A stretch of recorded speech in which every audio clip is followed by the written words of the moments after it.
안녕하세요. 저는 전 남편과 시댁에서 어이없는 일을 당하고 뒤도 돌아보지 않고 이혼하고 돌아온 돌싱입니다. 살다 살다 이런 일은 처음이라 이렇게 글을 올리게 됐어요. 저 같은 평범한 사람에게도 이런 일이 일어나다니. 저의 대환장 이혼 스토리 한번 들어보실래요? 저와 그 찢어 죽여도 모자랄 남편 새끼가 만난 건 제가 28이 되었을 때였어요. 남편은 당시 젊은 사업가로 바쁘게 다니던 사람이었죠. 저는 당시 가족과 연을 끊고 살고 있었는데 그 빈자리를 채워주었던 게 남편이었어요. 남편은 사업 때문에 매번 바빠서 같이 있는 날은 많지 않았지만 그래도 만났을 때는 온전히 저에게만 집중해주는 모습에 반했어요. 그렇게 좋아하는 사람이었지만 결혼을 깊이 생각할 정도는 아니었어요. 좀 더 서로를 알아가야 한다고 생각하던 때에 우리에게는 새로운 생명이 찾아왔어요. 제 눈에 넣어도 아프지 않은 우리 아들이요. 만난 지 4개월 만에 보석처럼 곱고 애교도 많은 아이를 임신했을 때 처음에는 너무 무서웠어요. 남편이 아이와 저를 책임지지 않을 거라는 생각 때문에요. 그런데 남편은 자기가 책임지겠다며 결혼을 이야기하더라고요. 그때 저는 정말 너무 기뻤어요. 이 사람이 나를 그만큼 사랑해주는구나 하고요. 그렇지만 남편의 권유로 결혼식은 아이를 낳고 하기로 했어요. 배가 불러 예쁘게 나오지 않는 것도 싫었고 분주하게 움직이다가 아이를 잃는 것도 싫었기에 저도 남편의 말에 응했어요. 그리고 우리는 혼인신고만 한 상태로 제가 살던 전셋집에서 신혼집을 마련하게 되었어요. 어차피 남편이 사업차 지방을 자주 내려가기 때문에 돈을 더 많이 벌면 더 큰 집을 마련하자고 했었고 그 전까지는 여기서 조금만 더 버티자고 했죠. 그리고 정말로 남편은 바쁘게 움직였어요. 주말에는 아예 집에 오지 못하고 출장을 가야 했고 평일에도 이틀, 길면 나흘 이렇게 잠만 자고 일하러 다시 가야 했어요. 그때 제 곁에 있어준 건 시모였어요. 처음에는 제가 아이를 덜컥 임신했을 때도 시모는 뒤도 돌아보지 말고 결혼하라며 힘들면 자기가 애를 같이 봐주겠다고까지 하더라고요. 그래서 너무 감사한 마음뿐이었어요. 시부는 살아계셨지만 제가 결혼하기 전부터 지병으로 병원에 내내 계셨다고 하더라고요. 그래서 저는 제가 일하는 병원이 가족 할인이 되니 이쪽으로 말하고 시부를 옮겨두었어요. 그렇게 행복한 신혼을 보낼 거라고 생각했는데 아이가 태어나니 상황이 완전히 바뀌어버리더군요. 시모의 행동이 완전히 바뀌었어요. 잘 봐주겠다던 사람은 어디 가고 없고 웬 꼬장꼬장한 할머니 한 분이 나타나셨죠. 집안 꼴이 이게 뭐냐, 냉장고 청소는 언제 하고 안 하는 거니, 이런 돼지우리 같은 집에서 애 키우는 거 미안하지도 않니. 정말 맹세코 그 정도로 엉망인 집은 아니었거든요. 저도 출산이 처음인데 어떻게 처음부터 모든 걸 잘하겠어요? 게다가 몸 상태도 여전히 안 좋은데 말이죠. 저 딴에는 치운다고 치웠지만 애 짐은 늘어나고 치울 여력은 사라지더라고요. 그래도 매일 청소기 밀고 걸레로 닦는 일은 게을리하지 않았어요. 그런데도 저런 식으로 이야기를 듣는 게 너무 짜증나더라고요. 근데 그건 차라리 나아요. 제일 문제는 시모 집이 저희 집 근처라 시도 때도 없이 말도 없이 벌컥벌컥 집에 들어온다는 거였어요. 그리고는 별로 할 일도 없으면서 집에 가시지도 않고 저희 집에 죽치고 앉아 계셨죠. 그리고 이상하게도 제가 나갈 때는 엄청 예민하게 구셔서 감시받고 있다는 생각이 들 정도였다니까요. 그래서 스트레스를 왕창 받고 있는 와중에 남편이 집에 오자 제가 먼저 제안을 했어요. 오빠, 우리 집 이사할까? 지방에 자주 가니까 지방에 자리 잡자. 난 멀리 가는 거 완전 괜찮아. 솔직히 과부 생활하는 거 너무 싫어. 우리 신혼이잖아. 뭐? 갑자기 무슨 이사야. 내가 말했잖아. 우리 사업하는데 빚이 많아서 조금만 더 참자고. 그럼 난 언제까지 이렇게 살아야 하는데? 일단 지금은 그렇게 바쁘지 않으니까 당분간은 여기서 지낼 수 있을 거야. 주말은 여전히 바쁘지만 평일은 집에 무조건 돌아올게. 정말? 저는 듣던 중 반가운 소리로 기뻐서 활짝 웃었어요. 이제야 저도 부부답게 지내보겠다 싶었는데 그날 저녁에 그 일이 터졌죠.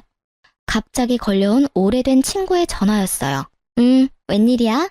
요새 소개팅으로 많이 바쁘다면서? 야, 지금 그게 중요한 게 아니야. 너 지금 남편 어딨어? 응? 오늘 친구 만나러 나간다고 나갔는데 갑자기 왜? 나 지금 데이트 어플로 남자 만나러 나왔는데 네 남편 같은 사람이 여기 있어. 서로 보정을 너무 많이 했는지 사진으로는 네 남편인지 몰랐는데 지금 실물로 보니까 네 남편이랑 똑같잖아. 그래서 놀라서 전화했어. 너 잠깐 남편한테 전화해서 확인해봐봐. 저는 그 이야기에 너무 놀라 친구의 전화를 끊고 남편에게 전화를 걸었어요. 그런데 전화를 안 받더군요. 그래서 한 번 더 전화를 했어요. 이번에는 전화가 끊어졌어요. 남편이 전화를 안 받을 것 같아서 저는 친구에게 다시 전화를 했어요. 방금 폰 보더니 바로 끊던데? 너 전화했었어? 친구의 그 말에 저는 남편이 맞았다는 걸 확인했죠. 친구에게 영상통화를 다시 걸었고 남편이 있는 곳을 비춰달라고 했어요. 오늘 남편이 입고 간 옷 그대로더라고요. 저는 배신감과 수치스러움으로 화가 나 미치겠더라고요. 남편을 기다리는 내내 한 살도 채 되지 않은 아기가 있는 유부남이 데이트 어플을 사용해야 할 이유에 대해 생각해봤지만 떠오르는 건 아무것도 없었어요. 그리고 그날 허탕 크게 치고 온 남편이 돌아왔을 때 남편에게 따졌어요. 오빠, 데이트 어플로 여자 만나고 다녀? 뭐? 무슨 소리야. 너랑 애가 있는데 내가 왜 그런 거래? 그리고 그럴 시간도 없어. 오늘 친구 만나러 간다고 했잖아. 너 설마 나 의심해? 남편은 당황한 표정으로 우선 발뺌부터 하더군요. 눈 하나 깜짝하지도 않는 그 모습에 저는 필사적으로 눌렀던 화가 치밀어 오르는 걸 느꼈어요. 의심이 아니라 확신인데? 오늘 데이트 어플 상대가 펑크냈지? 그럴 수밖에 없지. 오빠 오늘 만나려고 했던 여자가 내 친구거든? 그 전화 받았을 때 내 기분이 어땠는지 모르지? 내가 왜 그런 걸 친구의 전화로 알아야만 하는 건데 친구들이 뭐라고 생각하겠냐고. 제 말에 남편 얼굴이 하얗게 질리더라고요. 아니 이럴 거면 왜 바람을 피냐고요. 화가 난 제게 남편 놈은 그제야 다급하게 말하더라고요. 그거 진짜 호기심으로 한번 해본 것뿐이야. 친구가 그런 어플이 있다고 해서 한번 경험 삼아 해본 거고. 그리고 무슨 일이 있었던 것도 아니잖아. 어차피 얼굴도 못 봤고 만나지도 못했는데. 그냥 한 번만 넘어가줘. 이후로 절대로 그런 짓 안 할 테니까. 응? 저는 남편의 뻔뻔하게까지 한 말에 배신감을 지독하게 느꼈어요. 아니, 뭔데 이렇게 당당한 건데요? 잘한 거 하나도 없는 놈이 빳빳하게 얼굴 들고 한 번만 봐달라니. 이게 지금 저한테 할 소린가요? 미안하다가 아니라 한 번만 봐달라는 소리가 먼저 나오는 남편을 보며 저는 한숨을 푹 쉬었어요. 한 번만 봐줘? 이렇게 살 거면 그냥 헤어지는 게 낫겠어. 이게 뭐야? 남편이라는 작자는 집에 들어오지도 않고 시어머니라는 사람은 시도 때도 없이 집에 말도 없이 찾아오지를 않나. 게다가 아직 어린 애기 두고 여자 물색하는 남자를 도대체 어떻게 믿으라는 건데? 그리고 최소한 나한테 미안하다 한마디는 해야 하는 거 아니냐고. 봐달라고 말하기 전에. 미안해. 진짜로 미안하다니까. 두 번 다시 그런 일 안 할 테니까 이만 마음 풀어. 당신이 원하는 거 다 해줄게. 나도 일부러 그런 거 아니라니깐. 이번이 처음 아니지? 다른 데로 말해봐. 몇 명이나 이 어플로 만났냐고. 맹세코 이번이 처음이라니까. 몇 번을 이야기하게 만들어. 정말로 미안해. 그러니까 이번만 좀 봐줘. 뭐 할까? 어플도 지울게. 자, 됐어? 그럼 각 썼어. 두 번 다시 이런 일 안 하기로 하고 다시 이런 일이 생길 경우에는 이혼하고 위자료 지급하고 친권, 양육권 다 나한테 넘긴다고 써. 제가 알기로 각서라는 건 법적 효력이 없어요. 그럼에도 각서를 쓰게 한 건 남편에게 보여준 제 각오였어요. 다시 바람을 피려 하거나 바람을 필 때 이대로 내가 하겠다는 각오였죠. 남편은 아주 흔쾌히 각서를 쓰더라고요. 그렇지만 그 각서를 보면서도 우울하고 열받는 불같은 제 마음은 전혀 좋아지지 않았어요. 그런 제 모습을 보던 남편은 며칠 동안 저녁마다 집안일을 도와주며 저를 달래려 애쓰더군요. 저는 큰맘 먹고 용서해주기로 했어요. 여자를 만나려 했지만 못 만났다는 점이 크게 작용했던 거죠. 게다가 남편이 집에 있으니 시모가 집에 오지 않더라고요. 그렇게 저는 아주 잠시 편안함을 느낄 수 있었어요. 시모가 오지 않고 남편이 집안일을 해주고 있었으니 딱 오늘만 같았으면 하는 마음이 들었거든요. 그렇지만 그것도 오래 가지는 못했어요. 한 달도 채우지 못하고 남편은 일이 다시 바빠지는 바람에 다시 지방을 오가는 생활을 하게 됐거든요. 그렇게 남편이 다시 사라지자 시모의 습격이 시작되었어요. 무슨 생각인 건지 시모는 남편이 있을 때는 절대로 집에 오지 않더군요. 그런데 남편이 오지 않을 때는 귀신같이 알고 집에 와서는 저를 괴롭혔어요. 집안일 못한다고 지적하던 시모는 아이가 커갈수록 아이에 대한 지적을 하더라고요. 아이가 못생겼다느니, 너를 닮은 게 실수였다느니. 듣기에도 진짜 머리가 아플 만큼 아이에 대한 악담을 하더군요. 처음에는 그냥 농담으로 넘기려고 했는데 매번 그런 이야기를 들으니 점점 더 농담으로 들리지 않더라고요. 자그마치 애가 태어나고 30개월을 그렇게 보냈죠. 그런 상황을 참다 못한 저는 인연을 끊고 지냈던 어머니에게 결혼 후 처음으로, 아니, 집을 나온 후 처음으로 전화를 걸었어요. 시모뿐만이 아니라 여전히 집에 잘 오지 못하는 남편 때문에도 엄청 힘들었거든요. 엄마, 나야. 너 지금 어디야? 어떻게 한 번도 연락을 안 해? 이 모진 것. 잘 살고는 있는 거야? 밥은 잘 먹고 다니고? 엄마, 너무 걱정했어. 나 결혼해서 애까지 있어. 엄마한테 전화하고 싶었는데 혼전 임신이라 엄마하고 틀어질까봐 걱정돼서 연락도 못했어. 뭐? 애가 있어? 결혼까지 했다고? 너 결혼식 할 때는 어떻겠어? 부모도 없이 혼자 들어갔어? 아니, 결혼식은 아직 안 했어. 배가 불러와서 결혼식은 나중에 하기로 했거든. 아, 정신이 하나도 없어. 오랜만에 전화했나 싶었는데 이런 일까지 듣게 되고. 그래, 애는 몇 살이야? 이제 30개월이야. 아들인데 귀엽고 애교도 많아. 듣기만 해도 좋네. 내일이라도 집에 와. 반찬 해놓을 테니까 반찬 가지고 가고. 애 얼굴도 한번 보자. 연락 안 되는 동안 손주가 생겼다니 신기하기도 하고 놀랍기도 하고.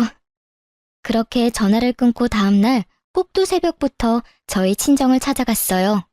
몇 년을 오지 않았음에도 제 방은 그대로더군요. 주말이라 아버지도 집에 있더라고요. 오랜만에 보는 아버지는 많이 늙었더라고요. 이놈아, 이렇게 힘들게 살 거면 그냥 집에 있지 그랬어. 우리 몰래 애까지 낳고. 그렇게 아버지와 마음을 터놓게 된 우리 가족은 그간 밀린 이야기를 했어요. 그리고 가장 중요한 남편에 대한 이야기도 했죠. 그런데 남편에 대한 신상을 들을 때마다 아버지 표정이 영 좋지 않더라고요. 근데 네 신랑이라는 사람 사진이 있냐? 아빠 얼굴 좀 보여줘봐. 어떻게 생겼는지 얼굴 좀 보자. 저는 아무 생각 없이 폰 사진을 몇 개 보여줬어요. 아무리 생각해도 닮았는데. 뭘 닮아? 아, 애기랑은 많이 닮았지. 아빤데. 아니, 애 말고 우리 회사 직원 말이야. 나이도 이름도 똑같은데 사업한다고? 아무리 봐도 우리 부서 직원이랑 똑같단 말이지. 아니겠지. 잘못 본 거 아니야? 남편 사업하느라 매번 바쁘다는데. 게다가 지방을 자주 다녀서 집에도 많이 못 오고. 저는 별거 아니라는 생각에 그렇게 말했는데 아버지는 생각보다 심각하더라고요. 근데 너무 이상하잖아. 이름이랑 나이도 똑같고 얼굴도 똑같은 사람이야. 근데 그 직원은 결혼했다고 한 적 없거든. 아빠가 너무 의아해서 그러지. 아버지의 그 말에 저는 당황스러웠어요. 아버지가 거짓말을 할 이유도 없고 거짓말을 할 사람도 아니었으니까요.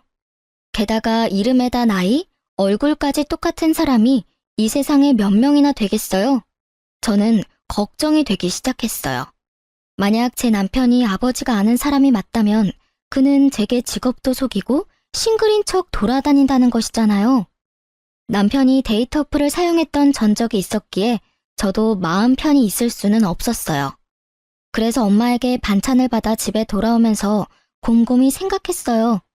저는 친구에게 주변에 돈 필요한 사람 있으면 소개시켜달라고 했어요. 아는 사람에게 부탁하려니 너무 부끄러웠거든요.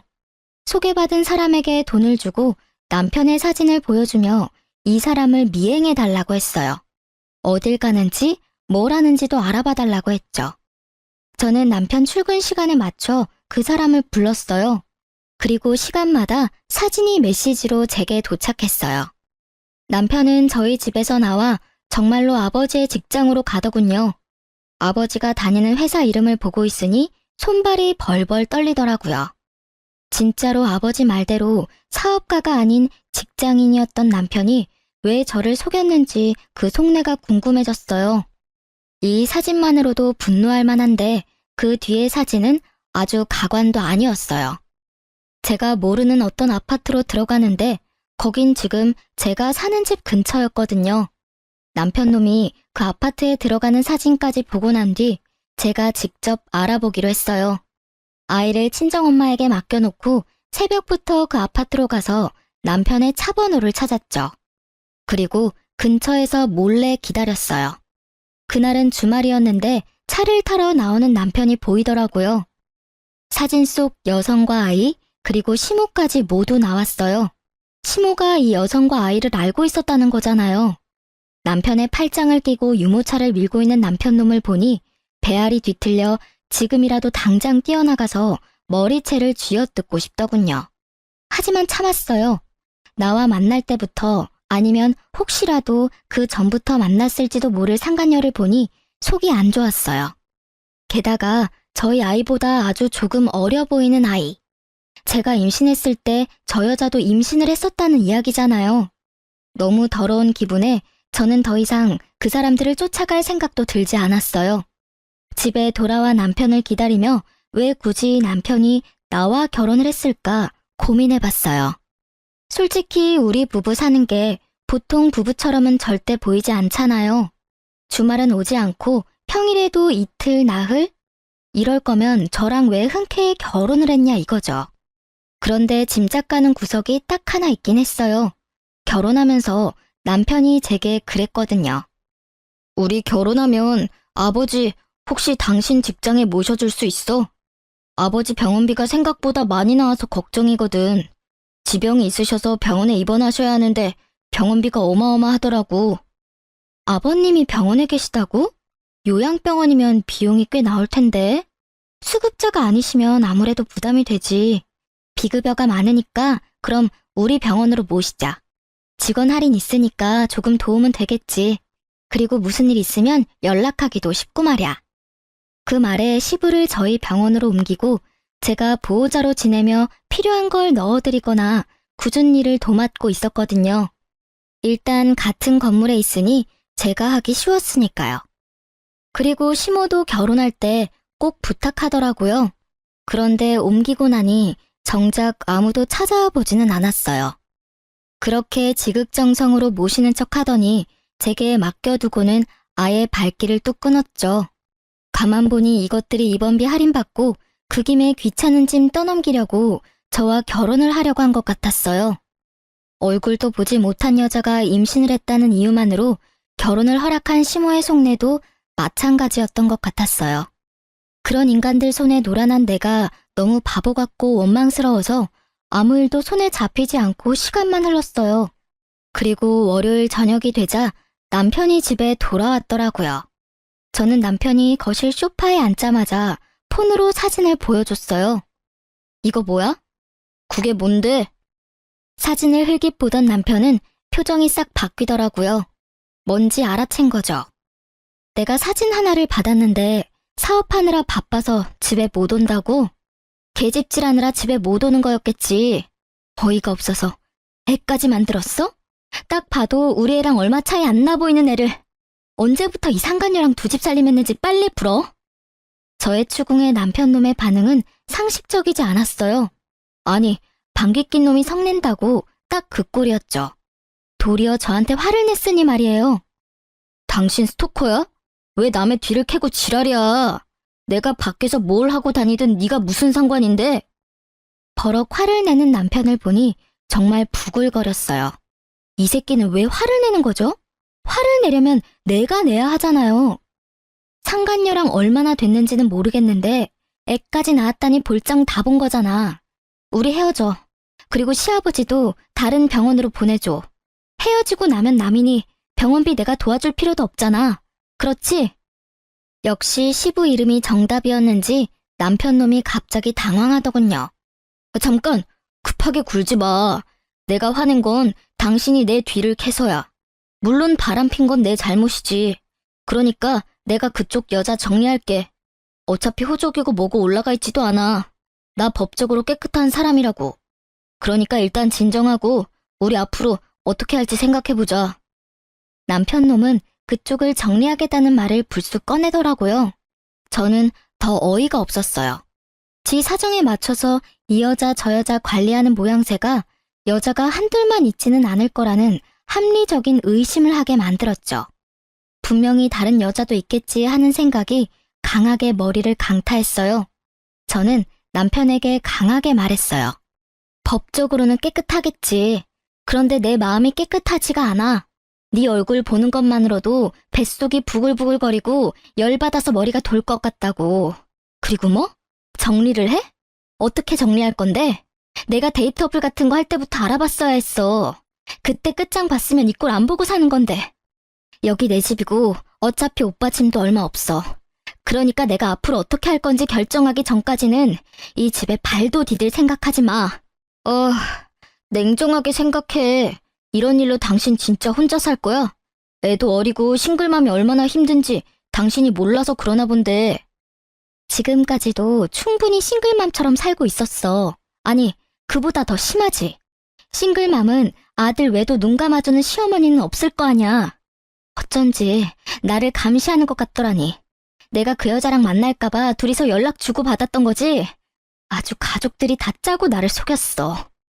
그런 거 아니야. 너무 비약해서 생각하지 말고 일단은 내가 본가로 갈 테니까 당신도 좀 진정하고 생각 다시 해봐. 그리고 당신만 용서해주면 그쪽은 싹 다 정리할게. 남편은 그렇게 말하고 나갔어요. 시댁에 간다길래 1시간 뒤쯤 시댁에 전화해봤어요. 역시나 시댁에서는 남편 행적조차 모르더군요. 어디로 간 건지는 말 안 해도 알겠더라고요. 뭐 또 어디 여자나 잡으러 갔겠죠. 결국 저는 이혼을 결심했어요. 이혼을 통보하기 전에 상간녀부터 찾아가기로 했어요. 꼴도 보기 싫은 여자였지만 남편이 그 여자와 인연을 끊겠다 했으니 확인은 하러 가봐야 하잖아요. 그리고 간 김에 상황이 어떻게 돌아가는지 확인도 하고 싶었어요. 상간녀 집에서 그녀가 나올 때 저는 그 앞에 섰어요. 나 알죠? 상간녀는 제 물음에 답도 없이 폰부터 꺼내 전화를 하려고 하더군요. 딱 봐도 남편에게 전화하려는 것처럼 보였어요. 저하고 이야기하고 나서 전화하시는 게 좋을걸요? 전 할 말 없고 이야기도 듣고 싶지 않아요. 그치만 들어야 할걸요? 그 사람이 나한테 당신 존재 들키고 뭐라고 말했는지 궁금하지 않아요? 대답이 없는 상간녀를 보니 궁금하기는 한가 보더라고요. 그 남자 유부남인 거 알고 사귀었죠? 애가 몇 개월이에요? 26개월? 25개월? 그건 뭐 하러 물어요? 우리 애가 당신 애보다 나이가 더 많거든요. 그게 뭘 뜻하는지는 알죠? 모르겠는데요. 제가 그걸 왜 알아야 하죠? 그리고 이런 식으로 함부로 남의 집 앞에 얼쩡거리면 경찰에 신고할 거예요? 신고하셔도 상관없어요. 저도 어차피 상간녀 위자료 소송하면 되니까. 어느 쪽이 더 많은 벌금을 낼지는 알고 있을 거라고 생각해요. 그런데 그거 알아요? 당신이 애를 가졌을 때 이미 우리는 혼인신고 완료 시점이었다는 거. 완벽히 결혼 생활하고 있던 중이었어요. 그 점에 대해서 다른 할 말 있어요? 당신 유부남이랑 눈 맞은 거예요. 와이프 있는 남자 건드린 거라고. 와이프? 웃기시네. 누가 마음대로 와이프래? 두 사람 결혼식 안 한 거 다 알거든요? 이보세요. 애를 먼저 낳은 게 당신이더라도 그 남자 마음이 나한테 있으면 내가 본처지. 그리고 우리 집에서 더 많은 시간을 보내는데 무슨? 당신은 그냥 필요에 의해서 만나는 사람이라고 남편이 그랬거든요? 필요라면 어떤? 남편이 아버지 떠안기 싫어서 병원 다니는 여자 만나서 맡겼다고 얼마나 좋아한 줄 알기나 해요? 아무것도 모르면서 와이프? 웃기고 앉았네. 본인이 세컨드인지 모르고 있었어요? 제가 생각했던 가설들이 다 맞아떨어지니 오히려 머릿속이 상쾌해지더라고요. 상간녀는 그 뒤로도 자기가 하고 싶은 말을 아주 쏟아내더라고요. 진짜 부인은 나고 당신이 세컨드거든요? 그리고 조만간 혼인신고하면 애도 호적에 올려준다고 했어요. 솔직히 시아버지 죽고 없으면 당신 같은 여자 필요도 없었어. 혼인신고? 내가 혼인신고를 먼저 올렸는데 당신이 어떻게 혼인신고를 또 올려요? 참 이상한 여자네. 이미 법적으로 유부남인 남자를 어떻게 혼인신고하는지 당신이 좀 알려줄래요? 제 말에 상간녀의 아주 당당하기만 하던 얼굴이 갑자기 동그랗게 놀란 얼굴이 되더라고요. 정말로 몰랐나 봐요. 남편 놈이 저와 혼인신고가 되어 있다는 걸. 그게 무슨 소리야? 혼인신고가 되어 있다고? 어떻게 그게 가능하냐고? 남편은 나한테 혼인신고 안 했다던데? 애 가져서 결혼하는데 결혼식도 못했어요. 그러면 당연히 혼인신고라도 해야 하는 거 아니에요? 그 새끼가 이 여자 저 여자 만나고 다니느라 바빠서 깜빡했나 본데 결혼 준비할 때 이미 남편 신분증과 도장 가지고 동사무소 가서 신고했죠. 아무 생각 없이 그냥 두던데요. 설마 이제까지 자기가 혼인신고 되어 있었던 것도 몰랐대요? 그걸 왜 혼자서 혼인신고를 해요? 그럼 결혼하자고 하는 사람이랑 혼인신고를 하지 누구랑 혼인신고를 해요? 그리고 애 낳으면 호적에 올려야 하잖아요. 그러니 혼인신고했죠. 제가 잘못한 거예요? 아니, 그리고 둘이서 사랑한다면서요. 그러면 애가 태어나면 호적부터 올려주겠다고 했겠죠. 대체 뭘 기다린 거예요? 저는 이 상황에 웃음이 났어요. 그놈도 자기가 법적으로 본인이 유부남인 거 모르고 있나 보더라고요. 저는 상간녀에게 웃으며 말했어요. 그 자식은 법적인 유부남이었고 당신은 유부남이랑 붙어먹은 불륜녀고요. 그리고 내가 남편한테 어제 헤어지자 했더니 나한테는 당신 쪽을 정리하겠다고 하더군요. 생각한 것보다 엄청 사랑한 건 아니었나 보네요. 아참, 좋은 거 하나 알려드릴까요? 저는 상간녀에게 여자가 나뿐만이 아니라는 걸 알려주고 싶은 마음이 들었어요. 제가 받은 배신과 상실감을 이 여자도 받길 원했거든요. 그리고 이 여자가 빨리 깨닫고 남편 놈을 버려주길 바라는 마음도 더 컸고요. 그 남자 폰 자세히 살펴봐요. 데이트 어플 있을 거예요. 우리 애 태어난 지 얼마 안 됐을 때 여자 만나려고 그 데이트 어플로 여자 찾은 게 그 남자예요. 각서 날짜가 당신이 임신 중일 때죠? 그때도 다른 여자 만나고 다닌 거예요. 이쯤 되면 그 남자가 얼마나 인간 쓰레기인지 잘 알겠죠? 상간녀의 얼굴이 하얗게 질리더군요. 그러나 그렇게 쉽게 믿고 싶지는 않았나 봐요. 그래서 저는 명확한 증거를 보여주기로 했어요. 저는 남편이 데이트 어플을 사용했을 때 작성한 각서를 상간녀에게 폰으로 보여줬어요. 날짜까지 적힌 각서는 제 아이가 태어난 지 얼마 안 돼서 작성된 거니까 적어도 이 각서를 썼을 때는 그녀가 임신 중이었거나 아이가 신생아였을 것 같았거든요. 그 데이트 어플 상대방이 제 친구여서 제가 착각할 리 없거든요. 친구한테 목록 보내달라고 하면 보내주겠죠. 그거라도 받아서 보여줘요? 아, 그리고 혹시 주말에 잠깐 저희 집 간다고 나간 적 없어요? 근데 그놈은 저희 집에 주말에 온 적이 없어요. 매번 평일에만 저희 집 왔거든요. 그럼 이 집에 오지 않은 주말에는 어디에 갔을까요? 그 이야기를 듣자마자 상간녀의 얼굴이 확 일그러지더라고요. 그 얼굴을 보니 얄궂게도 제 마음이 조금 시원해지더라고요. 결국 상간녀는 제 말이 끝나자마자 폰을 들고 남편놈에게 전화를 하더라고요. 야, 이 나쁜 놈아. 너 혼인신고까지 했으면서 뭐? 우리 애를 호적에 올려줘? 너 어디부터 어디까지가 거짓말이야? 우리 사이 이제 끝이야. 저는 그 모습을 보고 웃으며 집으로 갔어요. 이 정도로 불을 지펴놨으니 두 사람은 알아서 타오르다 꺼질 테죠. 집에 돌아오는 내내 남편놈이 전화를 하더라고요. 싹 다 무시했어요. 이제 저는 그놈한테 들을 말도 할 말도 없거든요. 그런데 그놈은 그렇지 않았나 봐요. 집에 돌아가 짐을 싸고 있는데 남편놈이 집으로 들어오더라고요.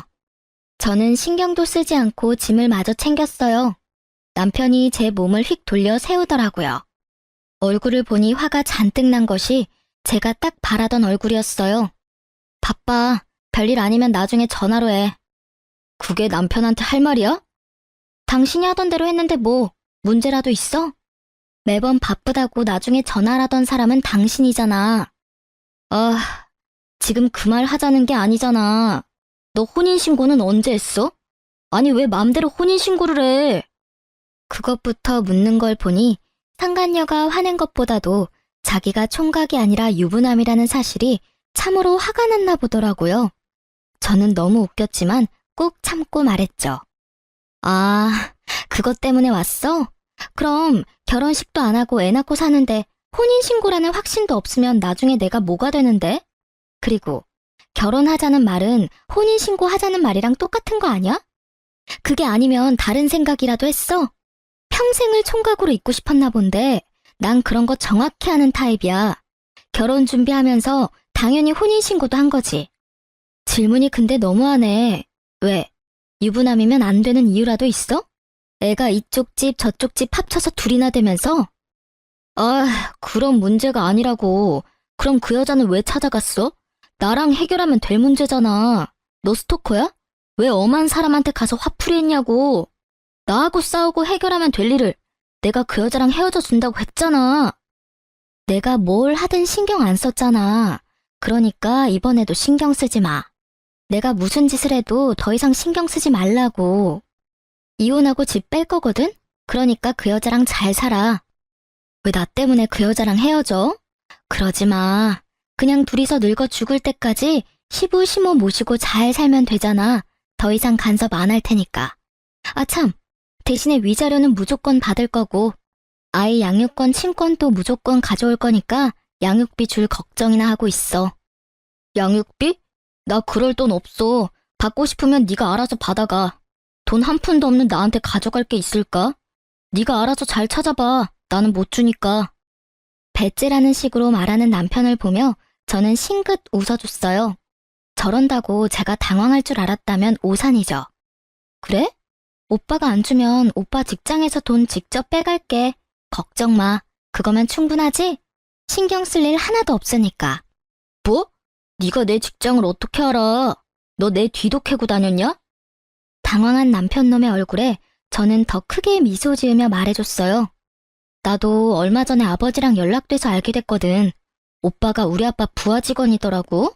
아버지가 아주 자세히 알고 계시더라. 회사에서도 언제나 총각이라고 말하고 다녔다면서? 나한테 사업한다고 속이고 상간녀 집에서 먹고 자고 하니 아주 좋았지. 이렇게 들키게 될 줄 몰랐지? 설마 장인어른이 직장 상사일 줄이야. 그치? 제 말에 사색이 된 남편 새끼의 얼굴이 아주 가관이었어요. 끝까지 숨기고 싶었을 텐데 어쩌나요? 모든 게 다 까발려져 버렸는데. 그게 사실이야? 진짜 우리 부장님이 당신 아버지라고? 거짓말이지. 나한테 물어보지 말고 아버지한테 직접 물어봐. 어차피 내가 하는 말 믿지도 않을 거잖아. 대신 아버지한테 물어봤을 때 무슨 일 당할지는 나도 장담은 못해. 아버지가 그렇게 보여도 딸 사랑이 지극하신 분이라. 뭐 그게 싫으면 직장을 그만둬도 괜찮지. 괜히 그렇잖아. 이혼한 와이프 아버지라니. 세상에 이보다 더 찝찝한 관계가 어딨어? 그러나 그 직장은 그만두지 못할 거예요. 생각보다 월급도 많고 복지도 좋거든요. 잠깐만. 여보, 우리 진짜 진지하게 이야기 좀 할까? 가족관계나 그런 거 정말로 맞는 거야? 일부러 나한테 거짓말하는 건 아니지. 나 바쁘다니까. 짐 싸고 있는 거 안 보여? 궁금한 거 있으면 우리 아버지한테 물어보고 나는 이제 오빠한테 간섭 안 할 테니까 그렇게 하라. 저는 매달리던 남편놈을 집 밖으로 내치고 최소한의 짐만 챙겨 친정으로 돌아갔어요. 혹시나 남편놈이 이 집에 들어가 죽치고 있을까봐 비밀번호도 바꾸고 집주인에게도 남편놈에게 문 열어주지 말라고 전했어요. 그러게 사기를 치려면 잘 알아보고 쳤어야죠. 그렇게 이혼은 아주 속전속결로 이뤄졌어요. 워낙에 남편놈에게 유책 사유가 많고 확실하기도 했어서 저에게 굉장히 유리하게 이혼이 되긴 했어요. 그렇지만 이미 배신당하고 상처받은 제 마음과 태어난 후로 아버지에게 사랑받지 못했던 아들의 마음은 절대로 제게 유리하지 않은 일이었어요. 이혼이 완료되고 가장 먼저 한 일은 제가 일하는 병원에 입원한 시부의 할인을 끊는 일이었어요. 그리고 다음 달 병원비가 평소의 배로 나오자 시모가 연락이 왔더군요.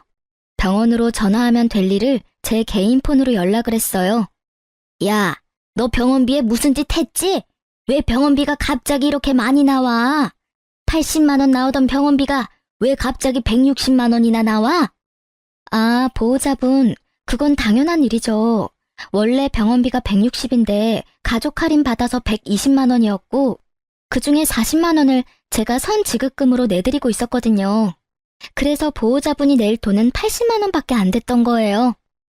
그런데 제가 이혼을 했잖아요. 보호자분 아드님의 유책 사유로 인해서. 그래서 할인이 사라지고 제가 내던 돈도 안 내게 돼서 160만 원 전체를 내셔야 하는 거예요. 저번 달, 저저번 달 입원비 내역서 보세요. 할인 전 금액이 아마 160일 거고 선수금이 40 있을 테니까. 아니, 그렇다고 이렇게 갑자기 할인을 끊으면 어떡해? 미리 이야기라도 해줬어야지. 그리고, 그래, 그 사람은 당신 딸 할아버지거든. 충분히 혈연이 있으니까 할인도 가능하지. 아, 할인은 직원의 직계 좀비속과 배우자 직계 좀비속 뿐이에요. 저는 이제 배우자가 사라졌으니 할인이 안 되는 거고요. 이혼한 거 병원에서 다 알아서 어차피 할인 안 되거든요. 그거 다 알고 아드님이랑 저 결혼시킨 거 아니었어요? 그럼 이혼하면 본래대로 돌아갈 것도 잘 아셨어야죠. 제 말에 시모가 순간 말을 잊지 못하더라고요. 오래전의 이야기라 잊어버렸던 것 같더라고요. 그러게 왜 사람을 괴롭혔는지, 왜 아들의 외도를 돕고 있었는지, 이제와 후회한들 저는 번복할 생각이 전혀 없으니까요. 아니, 그런 걸로 결혼시킨 거 아니야. 그리고 예정이 있는데 그 정을 봐서라도 좀. 정 같은 거 없고요. 솔직히 지금까지 매달 50만 원씩 더 내준 것도 다 받아내고 싶은 심정이거든요. 어차피 그것까지 위자료로 싹 다 받아먹을 거지만. 그리고 병원이 비싸면 본인이 직접 간병하시면 되잖아요. 결국 시모는 할 말이 없으니 욕만 하다 전화를 끊더군요. 그리고 그 뒤에는 남편 놈이 시모와 같이 왔어요. 교대로 참 웃기지도 않았어요. 여보, 진짜로 다시 생각해봐. 당신 속인 거 내가 다 잘못했고 그 여자랑은 이미 관계 정리했어. 나는 이혼도 안 할 거고 아버지 퇴원도 못 시켜. 아직 집 정리 안 된 것 같던데 이러지 말고 우리 다시 같이 살자. 이번에는 꼬박꼬박 집에도 잘 들어오고 당신이랑 아들한테 충실할게. 정말이야. 그 꼴을 보니 얼마 전 들었던 소문이 진짜였던 것 같더라고요. 상간녀가 자기 말고 딴 여자 또 만나는 거 발견해서 자기 집에서 나가라고 내쫓았다 하더라고요. 혼인신고해주겠단 말만 철석같이 믿고 있던 상간녀가 이미 유부남이었던 남편이 또다시 다른 여자 만나는 걸 용서해줄 리가 없죠. 집이 없어 시댁에 들어가 시모와 함께 살던 남편놈은 급하니 이번에는 제게 와서 빌붙으려 하더라고요. 똥줄이 타는 건 시모도 마찬가지였나 봐요. 그래, 얘야, 나도 다 잘못했어. 이때까지 너한테 그런 거 정말로 미안하게 생각해. 이제까지 내가 그랬던 건 다 너를 위해서였어. 남편 바람피는 걸 들키면 네가 얼마나 힘들었겠니? 그래서 내가 너를 못 나가게 한 것뿐이야. 정말로 나쁜 의도로 그런 거 하나도 없어. 제가 걱정돼서 남편 불륜을 눈감아줬다는 정신 나간 시모의 말을 들으니 이 사람들 제정신이 맞나 싶더라고요. 여태껏 그 여자랑 즐겁게 하하호호 잘 지내놓고는 이제 와서 자기들 아쉬우니 바로 획 돌아서는 거 봐요. 다 뽀록난 주제에 말은 얼마나 청산유수인지. 죄송해요. 저는 두 분을 용서할 마음이 눈꼽만큼도 없어요. 특히 어머니, 제가 상간녀와 마주칠까봐 매일 수시로 집에 감시하러 오느라 고생하셨어요. 그러니 앞으로는 그 열정을 남편분에게 쏟아서 열심히 간병하시면 될 것 같아요. 시모에게 그렇게 말해주고 저는 남편을 보며 말했어요. 그리고 오빠도 헛소리는 그만하고 직장이나 잘 다녀. 그래야 아버지 편으로 매달 양육비 잘 받을 거 아냐. 그러니까 여보, 나 지금 진짜 힘든 상황이라고. 정말 미안한 마음 가득하거든? 그러니까 한 번만 용서해줘, 응? 너 이렇게 독한 여자 아니잖아. 그러니까 참 대단하지.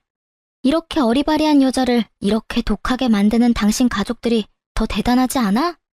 그리고 나를 속이느라 바쁘게 움직였던 열정이 있으면 아버지도 간병 잘할 수 있을 거야. 제 말에 뭐라 말 못하던 남편은 궁시렁거리며 퇴원수속을 밟더군요. 독한 년. 결국 옆에 있던 시모는 참지 못하고 저에게 나지막히 내뱉더라고요. 그 말에 저도 답해줬어요. 제가 독한 년이면 두 분은 사기꾼이세요? 아들 바람피는 거 도와주는 시모에 총각 행세하려고 혼인신고도 안 하려던 남편에 사기꾼 기질이 그 집안 특징인가 보네요. 누구더러 독한 년이라는 건지. 그렇게 남편은 시부를 시댁으로 모셔갔어요. 나중에 소문으로 들으니 시부 간병하던 시모가 결국은 몸이 크게 상하는 바람에 두 사람이 나란히 요양원에 들어갔다고 하더라고요. 그리고 남편 놈은 일 다니다가 결국 두 사람의 요양원 비용이 부담돼서 투잡 뛰고 있다고 아버지가 말해줬어요. 새벽에 배송 일하면서 여전히 아버지 직장에서 일하고 있다니 불행 중 다행스런 일이었어요. 애 양육비는 그래도 받을 수 있을 테니까요. 그래서 아버지는 매달 전 남편에게 직접 양육비를 받아 제게 전해주고 있어요. 그리고 이렇게 바쁘니 이제는 여자 만날 시간도 없겠죠? 그렇게 좋아하는 여자 못 만나는 건 아쉽겠지만 인간이 되는 수행을 한다고 치면 좀 마음이 편해지지 않을까 싶네요. 본인은 그저 지금 고생만 한다고 생각하며 투덜대겠지만요. 이렇게 글을 쓰다 보니 솔직히 남편 탓만 할 건 아니라는 생각도 해요. 아니, 속인 놈은 무조건 잘못이지만 저도 어수룩하게 속아 넘어간 잘못이 있긴 하죠. 결혼은 언제나 신중해야 하고 순간의 감정에 선택을 맡기면 안 된다는 걸 깨닫게 된 쓰라리고도 좋은 교훈을 얻기도 했고요. 처음부터 수상한 점이 많은 사람이었으니 임신을 했더라도 신중히 생각했어야 했는데 그때 부모님과 연락을 하고 있었더라면 좀 더 좋은 조언을 얻지 않았을까 하는 생각도 해요. 남편 놈의 가족이 짜고 저를 속일 줄은 몰랐지만 그래도 막판에는 다들 알아서 망해줘서 속은 시원해요. 저는 부모님 밑에서 아들 키우며 즐겁게 살고 있어요. 한번 떨어졌던 가족이고 다시 만나 앙금도 풀었고 귀여운 애교쟁이 손주도 있으니 아버지는 항상 아이를 위한 장난감을 사거나 여행을 같이 가곤 해요. 일을 하면 어머니가 아이를 봐주시니 매달 죄송한 마음에 용돈도 드리지만 아이에게 따뜻한 가족을 경험시켜줄 수 있어서 차라리 천만다행으로 생각해요. 남의 불행을 나의 기쁨으로 삼지 말아야 하지만 나의 불행을 행복으로 삼던 놈이 불행해지니 솔직히 기쁜 게 사람 마음인가 봐요. 이 정도로 당했으니 이런 생각 조금쯤은 해도 괜찮을 거라고 생각해요. 그렇지 않으면 제가 너무 열받잖아요. 이렇게 이야기해보니 이혼당한 글이 사기당한 글 같기도 하고 참 여러모로 다른 사람에게 알리기 창피한 일이긴 하네요. 그래도 제가 글을 쓴 건 이런 어이없는 일이 누군가에게는 일어나고 있다는 걸 알려드리고 싶어서예요. 그리고 같이 욕이나 시원하게 해주시면 제 마음도 편할 것 같았거든요. 긴 글 읽어주신 것 너무 감사하고요. 오늘 하루 행복한 하루 보내세요.